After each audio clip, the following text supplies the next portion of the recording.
Para bigyan po tayo ng update sa bagyong Ineng, makakausap natin si Ginoong Jory Lois, weather forecaster ng Pag-asa. Jory, good morning.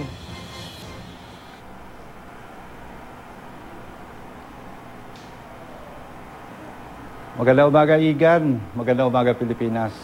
Ano na At update? para nga sa update itong para sa bagyong si Ineng, ay kaninang alas 4, nasa 955 kilometers east ng Apari, Cagayan. At nagbago ng konti yung kanyang direksyon. Nung una west-northwest, ngayon westward na po yung tinatahak nitong si Ineng at 25 kilometers per hour. At inaasahan nga nalalapit itong si Ineng by Friday dito po sa Batanes Group of Islands. Kasama dyan yung Babuyan at Calayan. So ngayon, nagtaas na po tayo ng signal number 1 sa areas na yon dahil within 36 hours, inaasahan natin na makaka-apekto na talaga itong si Ineng dun sa areas na nabanggit ko and even dun sa Northern Luzon. Kailan inaasang lalabas ito ng bansa, Jory?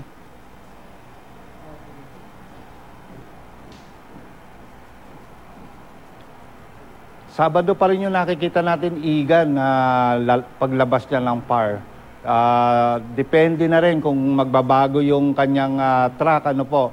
Kasi nung una, medyo dito sa may west boundary ng PAR natin nakikita. Pero ngayon, nagkaroon nga ng pagbabago ng track ng konti. So, parang magre-recarb na po siya patungong Taiwan.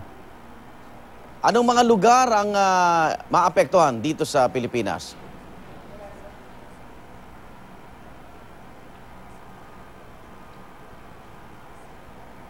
Unang-una, Igan, yung nasa signal, yung nasa signal number 1, at asahan pa nga natin na yung signal ay tataas pa, Igan, dahil lalapit nga itong si Bagyong Ineng. Medyo may kalakasan ito at nasa typhoon category, so medyo tataas ng konti yung mga typhoon signal niyan at definitely included dyan yung Northern Luzon, yung Ilocos Region, Cagayan Valley at Cordillera.